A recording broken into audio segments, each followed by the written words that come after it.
He slammed his finger into her face, so close she could feel the heat of his rage. "Don't you dare lie to me, Claire." Jonathan's voice shook the chandelier above them.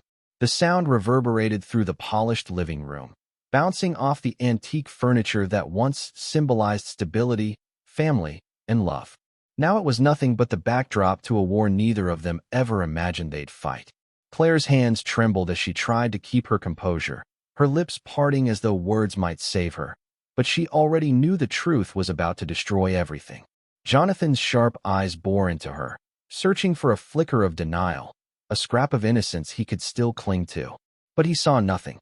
He had spent years defending her to doubters, telling the world she was loyal, pure, devoted. And now here she sat, silent, her guilt heavier than any confession. The evidence was too clear. He had opened the joint account that morning, preparing to transfer funds for the down payment on the house they had been dreaming of.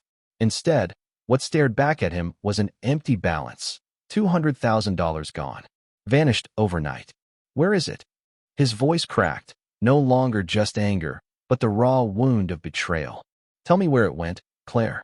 Tell me who has it." Her lips quivered. "Jonathan, I never meant for this to." "Don't." His shout cut through her words like a whip. "Don't you dare soften it.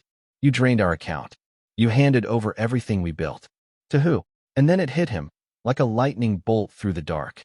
The unanswered calls, the secretive texts, the way she left the room whenever the name Daniel flashed across her phone. He had ignored it, trusting her, trusting them both. But now the truth was undeniable. "My best friend." His voice collapsed into disbelief. "Daniel." Claire's eyes widened, then fell shut, as though the admission itself was too heavy to face. She didn't say yes. She didn't have to. The silence was confirmation. Jonathan staggered back, almost laughing, though it sounded more like a broken man choking on his own grief. "I told everyone you were different. I told my family you were worth it. And you were sleeping with him while I was planning our future." Her hands reached out, desperate, pleading. "It wasn't supposed to happen. I never wanted to hurt you, Jonathan. He made me feel." "Feel what?" Jonathan snapped. "Special? Alive? Did he promise you things I couldn't? He was supposed to be my brother. He was supposed to stand beside me at our wedding. And you gave him everything." Tears streamed down Claire's face now, her chest tightening with each sob. She had loved Jonathan once, truly. But somewhere between his long hours at work and her growing loneliness, she had slipped. Daniel had been there with charm, with promises, with arms that made her forget the emptiness. She thought it was love. Now she saw it for what it was, weakness. Jonathan's rage gave way to something worse, a hollow stare, the look of a man whose entire world had been burned to ash. He turned, pacing, running his hands through his hair as though he could claw the betrayal out of his skull. The silence stretched, heavy, suffocating. Then, without another word, he stormed out. The door slammed with such force the framed wedding photo on the wall rattled and tilted, as if even it couldn't stand upright in the ruins of their marriage. Claire collapsed into the chair, sobbing, her hands clutching the pearl earrings Jonathan had given her on their anniversary. She pressed them to her chest, wishing they could take her back in time, back to when his smile was her safe place instead of her judge and executioner. But nothing could erase the look in his eyes. 3 weeks passed in silence. Jonathan didn't return. He didn't call. But she heard about him. Everyone did. He exposed Daniel at work, unraveling every carefully constructed lie his so-called friend had built. Fraud, deception, theft. Daniel's downfall was swift and merciless. One night, without warning, he fled town, leaving behind whispers, shame, and unpaid debts. Claire remained alone in the mansion Jonathan had walked away from, the walls echoing with her mistakes. She had gambled on forbidden love and lost everything: her husband, her dignity, even her so-called lover. Daniel had vanished. Jonathan had erased her, and she was left with only the silence, the kind that screamed louder than any words. She thought she had been chasing freedom, passion, something bigger than the life she had. But in the end, she had traded everything for nothing. And the cruelest part? Jonathan hadn't screamed at her last words. He hadn't begged or cursed her name. His revenge was far more devastating. He left her alive, with nothing but the echo of her own betrayal, replaying in her mind forever. Jonathan had found the transfer. $200,000 gone from their joint account. It was supposed to be locked away for their future, the house they dreamed of in the suburbs with the white picket fence, the family vacations that would fix what work stress and sleepless nights had broken between them. He had protected that money like a soldier guarding treasure. Every extra shift, every late night at the office, every dollar saved was proof of his devotion to Claire. And yet, with a few keystrokes, it was gone. Signed away by the one person he trusted more than anyone else in the world. At first, Jonathan thought it had to be a mistake. A banking error. Fraud. Something external. But then he saw her signature on the authorization form. Bold and unmistakable. Claire's name. His wife's hand. He sat there staring at the screen, his heart pounding so hard it felt like it might split his chest. He replayed every moment from the past few months, every excuse she'd made, every late-night phone call she whispered through, every time she avoided his eyes when he asked how her day had been. Puzzle pieces that once looked harmless now clicked into place with terrifying clarity. Still, nothing could have prepared him for the final blow. The money wasn't sent to some faceless account. It wasn't invested in a hidden property. It wasn't even stolen by a stranger. It went to Daniel, Jonathan's closest friend, his confidant since college, the man who stood by his side at his wedding, who toasted their marriage with words about loyalty and forever friendship, the man Jonathan had trusted like a brother. For a long moment, Jonathan couldn't breathe. His vision blurred, his stomach turned, and bile clawed its way up his throat. This wasn't just betrayal. It was a knife to the heart, twisted twice. The woman he loved and the friend he trusted conspiring in silence while he worked himself to exhaustion to give them everything. When Jonathan confronted Claire that evening, the storm broke loose. He burst into the living room, holding the printed transaction in his hand like evidence in a murder trial.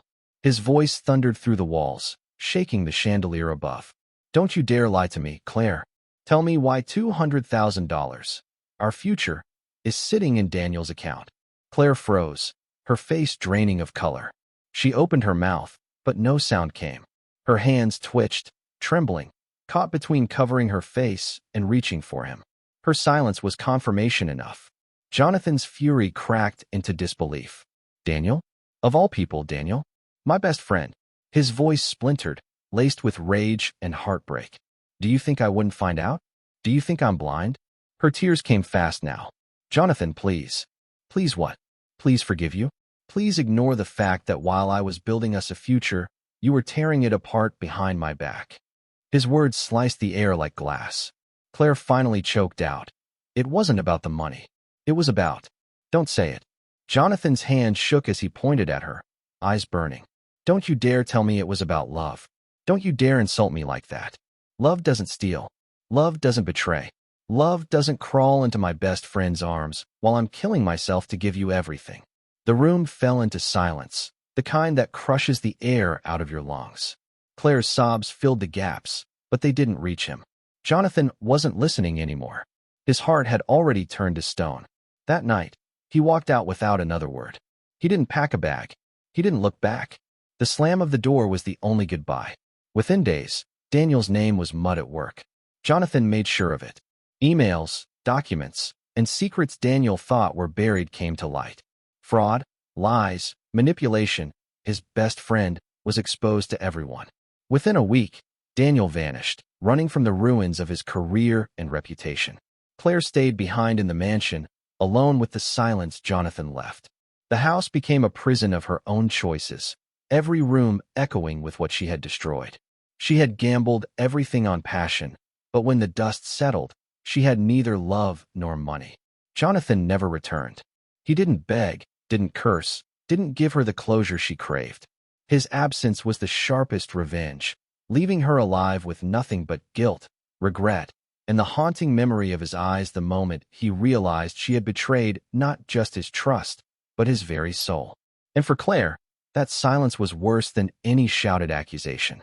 It was a punishment she would carry forever. Tears blurred Claire's vision, but she refused to look away. Her hands shook in her lap, her chest rising and falling in shallow gasps. "I never wanted to hurt you," she whispered, though even as the words left her mouth, she knew how hollow they sounded. Jonathan's laugh came out sharp, brittle, like a jagged blade. It wasn't the laugh of a man amused. It was the broken sound of someone who had loved too deeply and lost too much. He paced across the room, the evidence of her betrayal still crumpled in his hand, veins standing out against his clenched fist. He turned to her, his face etched with disbelief. "Do you even understand what you've done? I told everyone you were loyal. I defended you every single time someone questioned you. My parents warned me, Claire. They said you were too cold, too distant, too convenient. But I swore to them you were worth every sacrifice." His voice cracked. "I bragged to Daniel about how lucky I was. To him, of all people. And all along, you were making a fool out of me." The room fell into a heavy silence, except for the sound of her stifled sobs. He stared at her, eyes burning. And in that stare, memories flickered like crime scene photos laid bare before a jury. The late-night business calls she always rushed to take in another room. The texts she hid under her pillow, the way her hands trembled when his name, Daniel, lit up on the phone screen. He hadn't wanted to believe it then. Love made him blind. But now the picture was clear. He had been living with a liar. Claire swallowed hard, clutching the edge of the chair as though it could anchor her in the storm. "Jonathan, please listen to me. I didn't plan this. I didn't mean for it to go this far. It was—" "Don't you dare say it was a mistake." Jonathan cut her off, his voice shaking with rage. "You don't accidentally betray your husband with his best friend. You don't accidentally steal $200,000 from the life we were building. That wasn't a mistake, Claire. That was a choice. Every text you sent him, every lie you told me, every time you left me sitting alone while you ran to him, you chose that." Her tears streamed freely now, hot and unrelenting, as though each drop was an admission of guilt she couldn't take back. She buried her face in her hands, but Jonathan's words kept cutting, relentless.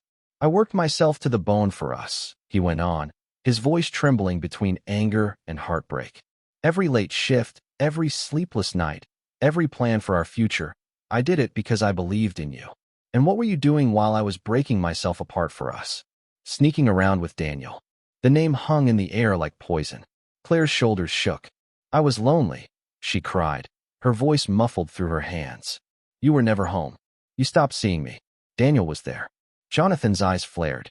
"Don't you dare blame this on me. Don't you dare justify your betrayal by calling it loneliness. Marriage is work, Claire. You don't fix emptiness by running to the first man who offers you attention. You fight. You talk. You stand by your vows. That's what love is." He stepped closer, towering over her, his shadow falling across her as she cowered in the chair. His voice dropped lower now, quiet but lethal. "But you? You chose the easy way out. You chose betrayal over loyalty, lies over love, him over me." Claire looked up, her face streaked with tears, her eyes begging for mercy she knew wasn't coming. She wanted to speak, to say something that would rewind time, but the words died in her throat. Jonathan shook his head slowly, almost as though he pitied her. "You've destroyed everything. Not just us, but me. You took the man I was, the man who believed in trust, in family, in forever, and you killed him." The silence that followed was unbearable. Claire reached out, trembling, but Jonathan stepped back, his eyes hard as stone. For a fleeting moment, she saw not the man she married, but a stranger, one who had nothing left to give her. Finally, he turned, his voice breaking in a whisper. "I can't even hate Daniel as much as I hate myself for letting you this close. For letting you wreck me." And then he walked away. The slam of the door rattled the walls, leaving Claire alone in the lavish living room, surrounded by all the things money had bought them, but stripped of the only thing that mattered, trust. She clutched her chest, gasping for air, realizing in that moment that she hadn't just lost Jonathan. She had lost herself. Because even if he never came back, and deep down she knew he never would, she would live forever with the memory of that look in his eyes, the moment his love for her died. And that was a punishment far crueler than hate. The walls of their perfect life collapsed in one night. Jonathan stormed out, the echo of the door slamming louder than Claire's sobs. The sound wasn't just a door closing. It was a marriage ending, a future shattering, a man walking away from everything he had built. Neighbors later said they heard the tires screeching against the pavement, the roar of his engine cutting through the quiet street like a warning. They said he drove like a man possessed, like someone trying to outrun his own heartbreak. Inside the house, Claire sat frozen in silence. Her hands trembled as she clutched the pearl earrings he had given her on their anniversary, the ones he had saved for, planned for, wrapped carefully just to see her smile. She pressed them to her chest, as if they could somehow rewind time, as if the smooth pearls carried memories of when he looked at her with love instead of devastation. But the truth was merciless. Nothing she held, nothing she remembered, could erase the image of Jonathan's face when the truth sank in. It wasn't the fury that haunted her, it was the absence of it. He hadn't screamed until the walls cracked. He hadn't thrown anything. The look in his eyes had been worse than anger, worse than rage. It was hollow. The look of a man who realized his faith and love had been murdered by the very person he trusted most. That look had cut deeper than any curse could. Claire curled into the corner of the velvet chair, her sobs echoing through the lifeless house. All around her were symbols of the life they had built together. The wedding photo hanging crooked on the wall after his slam. The champagne flutes from their last anniversary still sitting in the cabinet. The travel brochures for the family vacation Jonathan had promised would heal the cracks. She stared at them with a sickening mix of nostalgia and regret. Once they represented joy. Now they mocked her with what she had destroyed. Her mind flashed back to Daniel. The texts, the meetings, the secret glances. She thought she had been chasing something she was missing. A spark, an escape from loneliness. Daniel had whispered the right words, had been there when Jonathan was working late nights. She told herself it was harmless at first, just company, just attention. But she had known better. Every choice had been deliberate, and now the weight of those choices crushed her chest until she could hardly breathe. Across town, Jonathan drove with a fury that had no direction. His knuckles were white on the steering wheel, his chest heaving. He couldn't stop seeing her face, couldn't stop hearing her lies, couldn't stop picturing Daniel, his best friend, laughing behind his back. He had built his entire life on loyalty, on love, on trust. And in one night, it all collapsed. When he finally stopped the car, he sat in silence, staring at the dashboard, his reflection faint in the glass. He wasn't angry anymore. He was broken. And in that brokenness came clarity. Anger fades. Shattered trust never does. Back at the house, Claire wandered into their bedroom. The bed they once shared looming like a monument to a love that had been buried. She sat on the edge, staring at Jonathan's side, the dent in the mattress, the faint scent of his cologne. She pressed her face into the pillow, sobbing, knowing he would never return to it. In the days that followed, the silence was deafening. Jonathan didn't come back. He didn't call, but his absence was louder than any words. Friends whispered. Neighbors gossiped. Her phone lit up with messages she didn't have the courage to answer. She was too busy replaying that final look in his eyes over and over, a loop she couldn't escape. 3 weeks later, Daniel was gone too. Jonathan had exposed him, at work, among friends, everywhere. The lies Daniel thought were buried surfaced, one after another, until his reputation crumbled. Fraud, deception, betrayal. Daniel fled town in disgrace, leaving behind nothing but whispers and unpaid debts. And Claire? She stayed in the mansion Jonathan had abandoned. Alone. The walls felt colder, the rooms darker. Every sound echoed with emptiness. She had gambled her marriage, her dignity, her future, for what? A fleeting thrill that vanished the moment reality caught up. Each night, she sat in the living room with those pearl earrings in her hand, clutching them as if they could bring him back. But pearls don't rewind time. Pearls don't erase betrayal. And Jonathan's silence, his complete erasure of her from his life, was the sharpest revenge he could have chosen. She didn't just lose him. She lost herself. Because in betraying Jonathan, she had murdered the one version of herself that had ever been truly loved. And that loss was something no time, no forgiveness, no begging could ever restore. 3 weeks later, Daniel was gone too. The man who once charmed everyone with his confidence and easy smile had been stripped bare in public. Jonathan hadn't needed to scream or fight. He simply pulled back the curtain. At work, documents appeared. Emails were forwarded. Numbers that had never quite added up were finally exposed for what they were: fraud, manipulation, and theft. Daniel had built his reputation on lies, and Jonathan made sure every single one of those lies came to light. Colleagues who once admired Daniel turned their backs overnight. Friends who drank with him, laughed with him, praised his ambition, now whispered in corners, shaking their heads in disgust. No one wanted to be associated with the man who had betrayed not only his best friend, but also his career, his clients, his entire community. By the end of the month, Daniel had no job, no allies, and no choice. One night, his apartment sat dark, the blinds closed, his car gone. He didn't leave a note. He didn't say goodbye. He simply disappeared, vanishing under the weight of disgrace he could no longer bear. And with Daniel's disappearance, Claire was left utterly alone. The mansion that once echoed with laughter, plans, and the warmth of Jonathan's presence now felt like a cavern.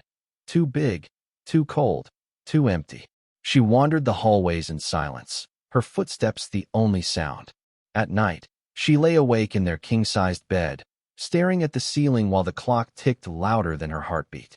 Each hour stretched endlessly, punishing her with memories she could never erase.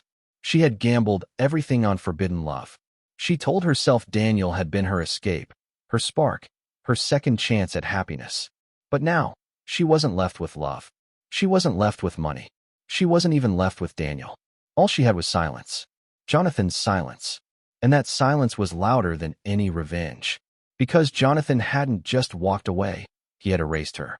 He didn't call to argue. He didn't come back for closure. He didn't even shout her name in bitterness. He simply cut her out of his life entirely, as though she had never existed. To Claire, that was the cruelest punishment of all, the knowledge that she no longer mattered enough to even hate. She replayed it all in her mind, again and again. Jonathan's face when the truth sank in, his eyes wide, his lips trembling, his entire body stiff with disbelief. It wasn't fury that haunted her. Fury would have meant he still cared. It was that hollow look. The look of a man who had loved her with everything he had, only to realize she had buried that love under lies. Every day, she clutched the pearl earrings he had given her, those fragile symbols of devotion.